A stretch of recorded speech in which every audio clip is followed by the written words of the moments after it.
Marriages may be made in heaven, but we live them out right down here on earth. Heaven is perfect, earth is not.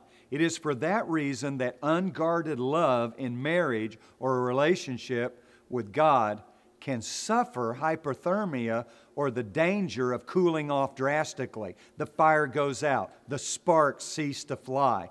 One bride of 50 years revealed the secret of her long and happy marriage in a down-to-earth, easy-to-understand way. On her wedding day, she said, "I've decided to choose 10 of my husband's faults, which for the sake of my marriage, I would overlook." Someone asked her some of those faults. She said, "Well, to tell you the truth, I never did get around to listing them.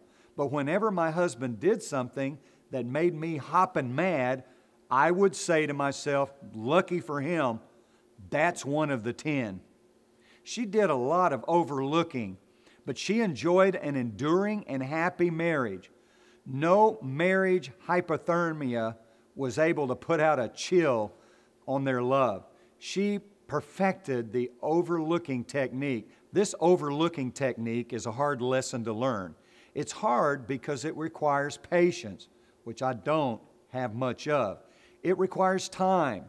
They don't just happen overnight, but the change is worth the wait if it prevents a cooling down in my relationship with my spouse.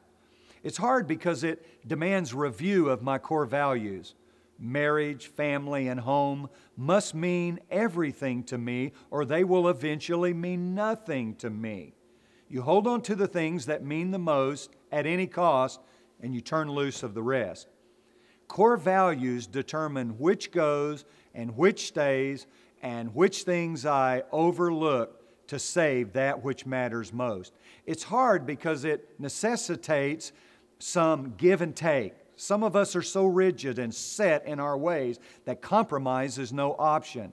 It's my way or no way. Rigidity is followed by frigidity, and frigidity is followed by morbidity or death of a loving relationship. Hyperthermia won the war. The fire has gone out. William James once said, "The art of being wise is the art of knowing what to overlook." I'd like to add, and knowing when and how to do that. I'm challenged by the words of Proverbs 11:26. It reads like this: "Curses on those who drive a hard bargain, blessings on all who play fair and square." Playing fair and square can include overlooking some unpleasant things in the present for the blessing of that which will continue to flow in the future. Overlook offenses. They're only temporary irritations. Secondly, overlook obstacles that may be removed with little or no effort at all. In the third place, overlook off-the-wall remarks that were made unintentionally and carelessly.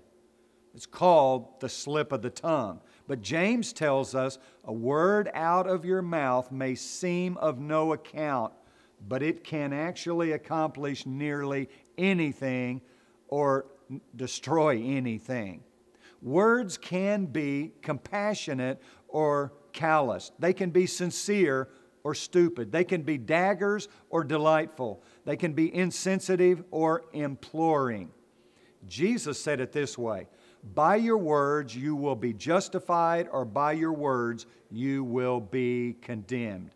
It's true. Words do hurt, but they must never, ever become unforgivable, especially words that were never intended to sear third-degree burns into a relationship or douse water on the passion of love.